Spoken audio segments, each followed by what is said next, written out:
It was a beautiful night as the group of 5 adventurers sat around the campfire. Flayn, the half-fey rogue. Pisha, the human cleric. Darman, the human warrior. Selka, the half-fey sorcerer.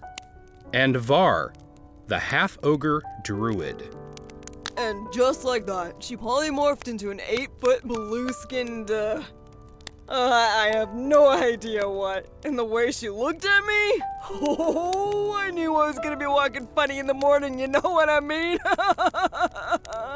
Why do all of your stories have to be so crass? No one wants to hear about your nasty one-night stands. Never mind, Darman does. Freak. I'm not a freak. It's just that Flayn's stories are just so exciting. I could never live a life like that. You could if you really wanted to. I could be your backup. No thanks. I would hate to have to beg poor Pisha or Var to heal me of STDs like you. You mean Pisha only? Var wouldn't heal me unless I was bleeding to death, and even then I would prefer a cleric over a druid any day of the week. I shall remember that the next time you do something foolish. Var, baby, I was kidding! Flayn, stop messing with Var. Anyway, I'll give that story a 6 out of 10. Not your best. Oh yeah? 10 gold says you can't tell a better story. In fact, 10 gold from everyone. The winner gets the pot. And I get a do-over. Okay, that sounds fun. If we must. Wait, Var, are you going to participate too? Am I not included in everyone? Oh no, it's just that you never tell stories. Or anything about yourself. Well then, tonight you'll be fortunate. However, I will go last. Well then I will go first, since I have the best stories. Lies, lies and misgivings. This is a tale from my time as a youth, growing up on the mean streets of Ocean Crest. For those who don't know, Ocean Crest is a seaside town with some of the most interesting docks in the world. Fortunes are won and lost on those docks. And I'm going to tell you about the time I gained and lost a fortune in a single night. Believe it or not, once upon a time, I was way more reckless. More reckless than you are now? There's no way. You're either lying or you have a devil's luck. Maybe a bit of fey luck, my friend. Anyway, I was 24 and I was given a job by the Thieves Guild to infiltrate a noble's treasure hold and acquire a very special bottle of wine.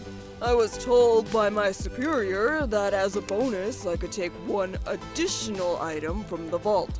So naturally, I was stoked. Wow, so exciting. I wish I could have had cool stuff like that happen to me when I was growing up. But both of my parents were paladins. Oh, yikes. Your childhood must have sucked. You have no idea. So I snuck into the noble's home and into his treasure hold. It was easy because it was me.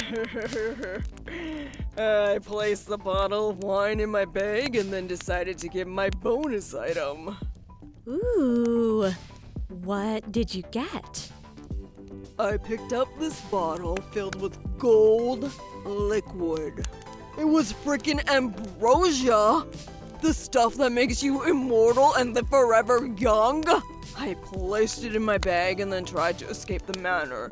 Only, things didn't go smoothly. I had accidentally left the window wide open, which alerted one of the guards that someone had broken in. So, what happened? I am very lucky in some regards and not so lucky in others. The guards fired crossbow bolts at me and one of them hit me in the backpack. Oh no, don't tell me. Yep. The ambrosia was shattered. But the other bottle was fine. I managed to escape and got paid for doing the job. But that ambrosia would have made me millions of gold coins. I could have been set for life. Greed often leads to unsavory ends. You are fortunate that you escaped with your life. Why did you not drink the ambrosia yourself, and then take something else? I'm a half-fae. We last a pretty long time anyway. The millions of gold would have made it better. That's my story. Okay, how about you next, Selka? Okay. I have the perfect story. This story isn't about me, but it is a legend my master told me when I was studying to be a sorcerer. Once upon a time, there was an old familiar, a cat by the name of Hani. You see, Hani had served their master for many decades, and as a reward, Hani was granted an extremely long life. However, Hani's master died unexpectedly, which left Hani all alone. Oh my goddess, are you trying to bum us out? Yeah, no kidding. So far, this story is worse than Flane's. Hey, at least my story wasn't about any romantic conquests.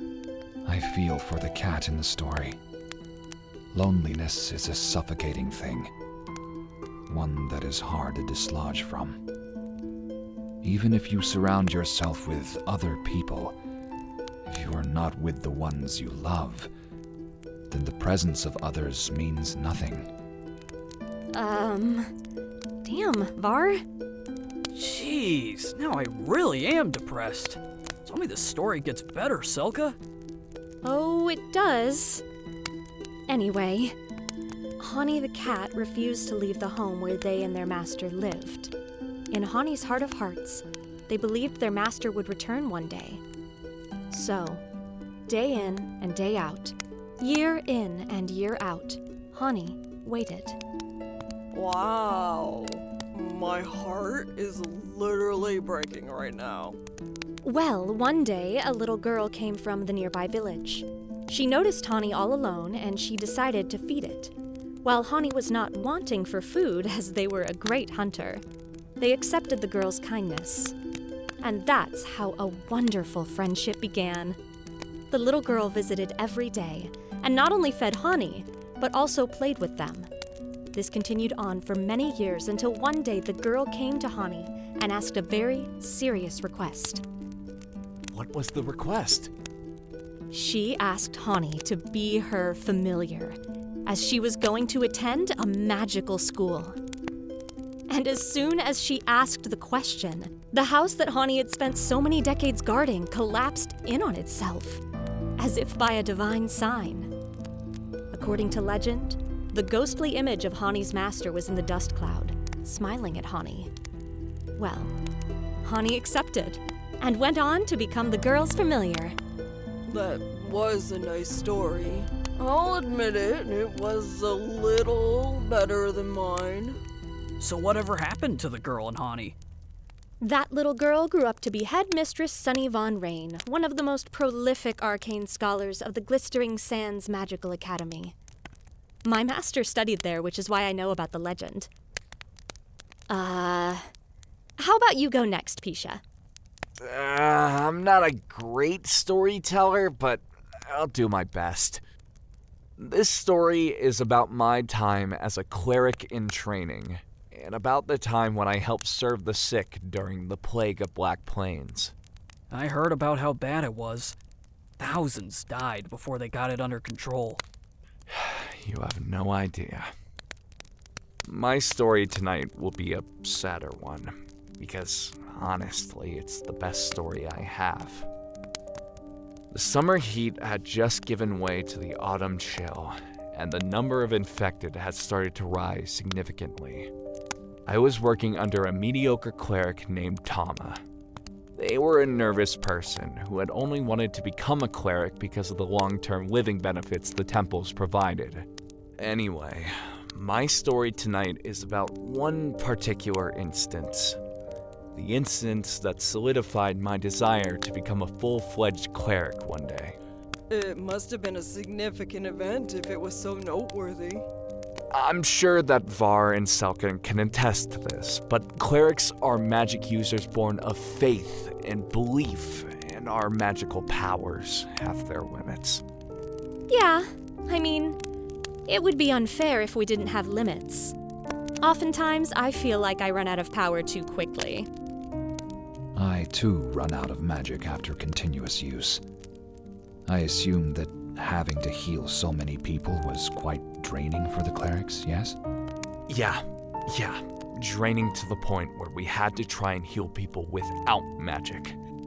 Every cleric in the city was summoned by the lords and ladies of Black Plains, and they were set to the task of healing as many people as they could. When our magics ran out, then we were to rely on herbs and potions to try and slow down the creeping, killing power of the plague, until our magics were replenished enough to save more people. I'd say we, but as a cleric in training, I had not taken my vows yet, so I had no magic. So what did you do? Just gather supplies for your trainer?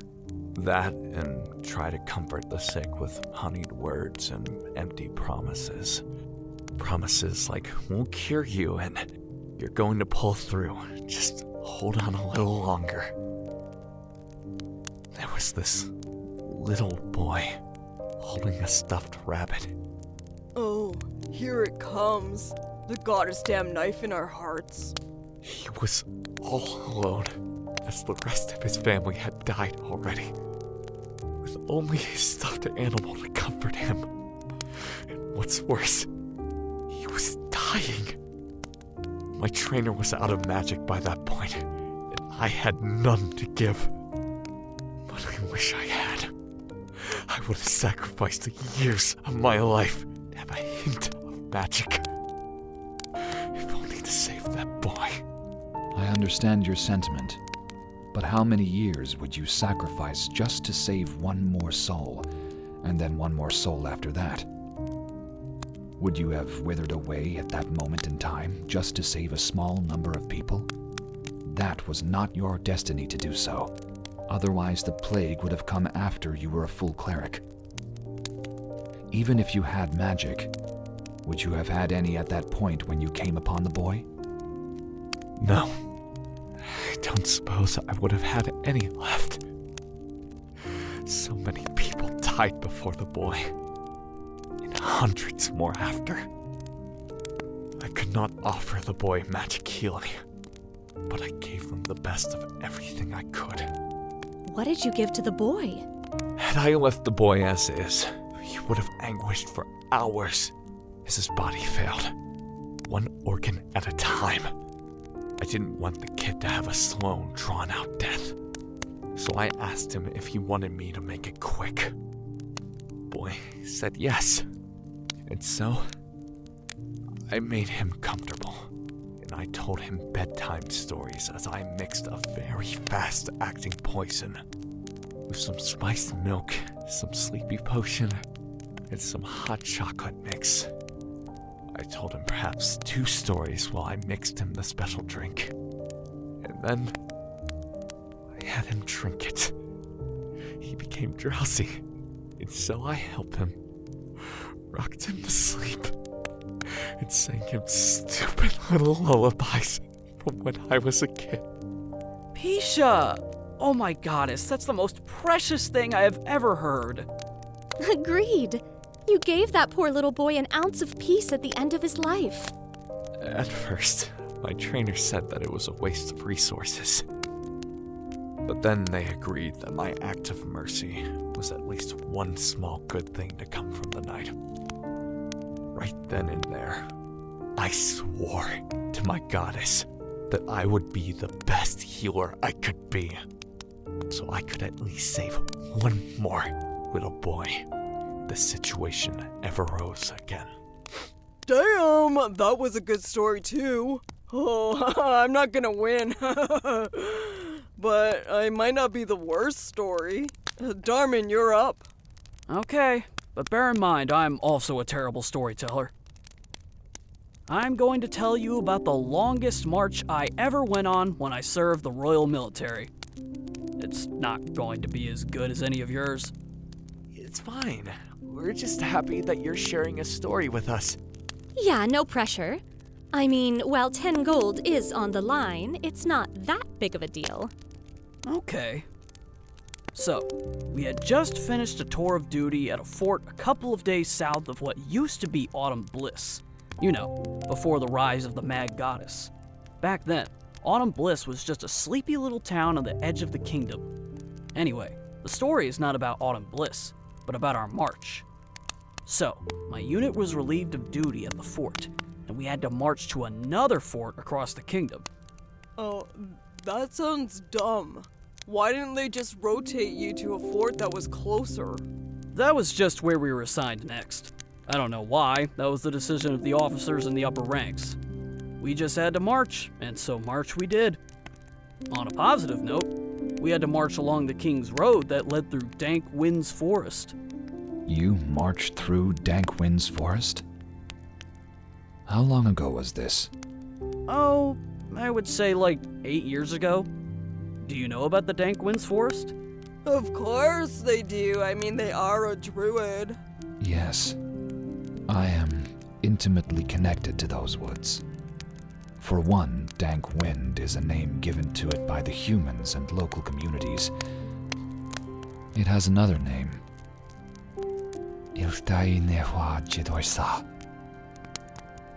That is the language of the Dryads and the Treants. Anyway, please continue your story. Wow, that name is way prettier than Dank Winds. So, we were marching through the woods, as that was the quickest way to get to the fort, rather than cross the middle of the kingdom. The woods stretch along the southern coast, and so we spent most of our march in the forests.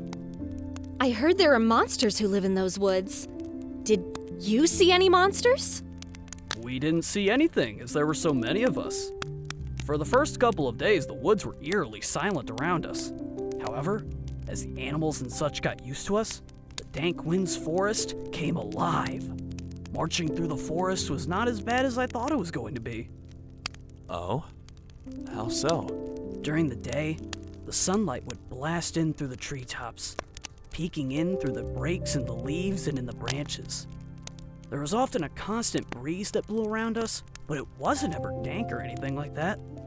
Actually, it was a sweet-smelling wind. There are many groves of flowering trees hidden within those woods. Imagine being surrounded by clouds of hot pink petals, or brilliant violet leaves, or soft and nurturing oranges that rival even the best sunsets. They all smell lovely and often fill the interior of the forest with the most pleasing aromas. Wow. Var. That sounds lovely. We never saw any trees like that, and often we didn't see a lot of animals. Our scouts were able to hunt within the woods, but they often told of mysterious figures or individuals watching from a distance, so they never ventured too far from our army unit. The nights were also quite uneventful too. The first couple of nights were a little unnerving as the forest grew so dark and black. I thought we had been swallowed by some great beast. Once I got used to it, I began sleeping restfully. How long did it take you to get through the woods? It took us a little over 2 weeks to finally emerge from the Dank Winds Forest. I remember feeling so small and vulnerable when we emerged from the forest, but in a good way, you know? I smiled so broadly as I beheld the infinite sky above me. There were a dozen or so large white clouds in the sky, and they were so fluffy they looked like snow-covered mountains. As the forest was cooler, I remember being bombarded by the direct heat of the unblocked sun. It made me appreciate the blessed sun all the more.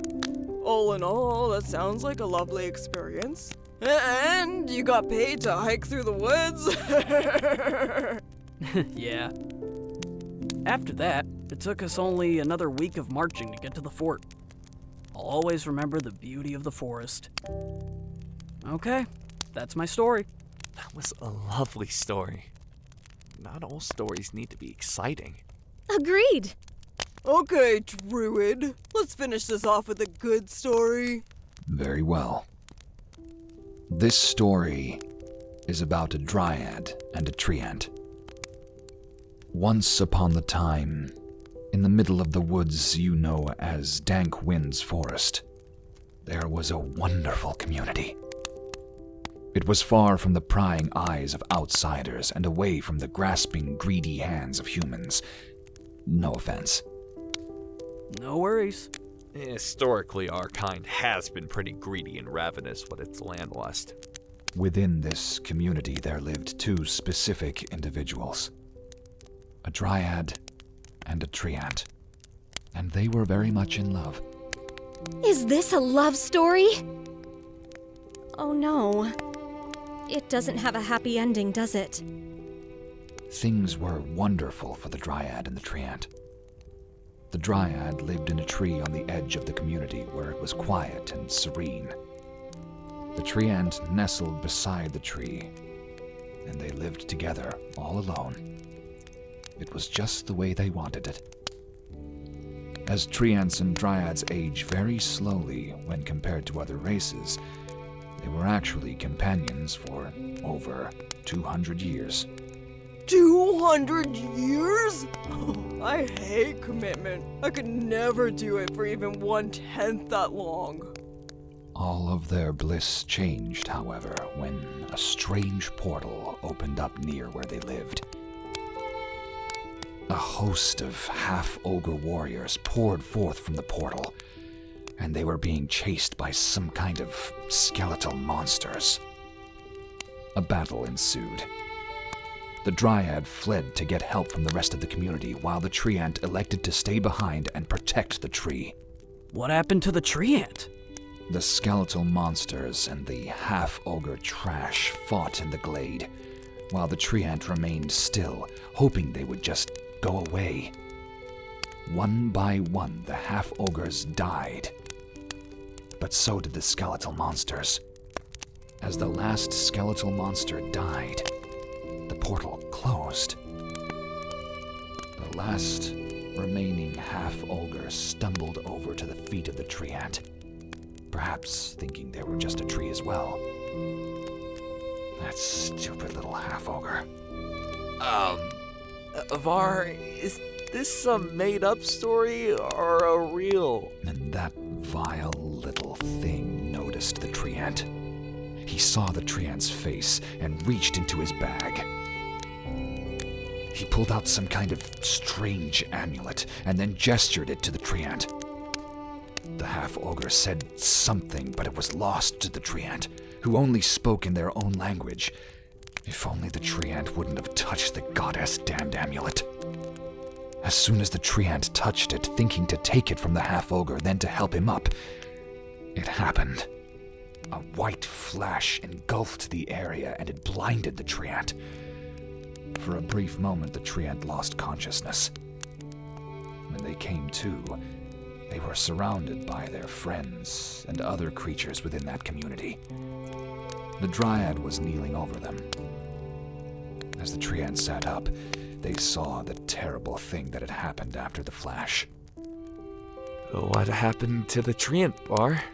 The treant found himself trapped within the body of the half-ogre, who had been dying moments before. Apparently, the dryad and the others of the forest community were within sight of the ordeal and saw what transpired. Scared, confused, and filled with despair, the treant cried into the arms of the dryad. The dryad comforted the treant and promised to take them to the only ones who could provide insight into what happened. Who did you... the treant go to see? They told the dryad and the treant what had happened. And what did they say happened? A half-ogre horde marched into the stronghold of a lich and stole an ancient godly artifact, the Amulet of Tazun. They tried to escape with it, but they all died, right in the grove. When the treant picked it up, their innate magic created and unintended arcane accident. The accident fused the dying half-ogre with the treant. Is there any way to reverse the effect? Did the druid tell the treant? They did foretell of a way to reverse the cursed accident. The treant would have to bathe in a site called the Basin of Madeira, but only after they collected a teardrop of a phoenix. In order to turn back to their real form, the treant had to bathe in the basin while holding the tear. The druids told the treant that the quest to get the teardrop would be dangerous, and they also revealed the location of the Basin of Madeira was lost to the world. The druids offered them a great boon to aid them on their journey. What was this boon? They taught the treant to become a druid. For 10 years, a master druid trained the treant so they could go into the world and find a means of undoing the curse. After 10 years, the treant left the forest to find the means to return home to the dryad. The Dryad stayed behind? Yes. The dryad wanted to train to become a druid too, but the treant begged them to remain behind, to safeguard their tree. The treant wandered alone for many years, for 25 years to be exact, drifting from one adventuring party to the next. That is, until one fateful day in Bartuga. Bartuga. To think the 5 of us would all be trapped by that demonic murder psycho circus. I am so glad we worked together to escape and remain an adventuring party after. This is the best party I've ever been in. Agreed. So, Var, you're really a treant? Like, for really real? Yes, I am. And one day, I will return to my sweet dryad. And all this time, you haven't found either the Basin of Madeira or a tear of a phoenix? Oh, I found the tear of the phoenix 10 years ago. It's in my side pouch here. I just can't find the basin. I have scoured all over this blasted country, and no one knows where— What? You mean to tell us that we've been adventuring together for 5 years, and not only did you not tell us your super sad and tragic backstory, but you have been one quest away from being reunited with your true love this whole time? Well, I didn't want to bother you with— Selka's right. If you would have told us this years ago, we would have reunited you in the Dryad by now. What do you say, all? Can we take a breather on finding the 7 treasures of Minx and go on a side quest? Of course. You don't even have to ask. Even if it means we have to say goodbye, I don't care. Var, you deserve a happy ending. I don't know what to say. Can we agree that Var wins? Agreed. Agreed. Now that this is settled, I have an idea. The Glistening Sands Magic Academy has some of the most ancient atlases and almanacs in the whole country. If we go there, we might be able to find some reference to the Basin of Madeira. Var, do you know who Madeira was? I do not. I thought it might have been some kind of mountain name or natural formation. Madeira was an ancient goddess of purification. I seem to remember hearing about a sacred site where people would come to pay homage to the goddess, bathe in a fountain, and be healed. I'm almost positive we're looking for some kind of temple. Don't worry, Var. We will undo the curse placed upon you. Var, the half-ogre druid, or rather, the treant, looked to each of their friends and knew they spoke the truth. Soon, they would return home, return to where the Dryad patiently waited.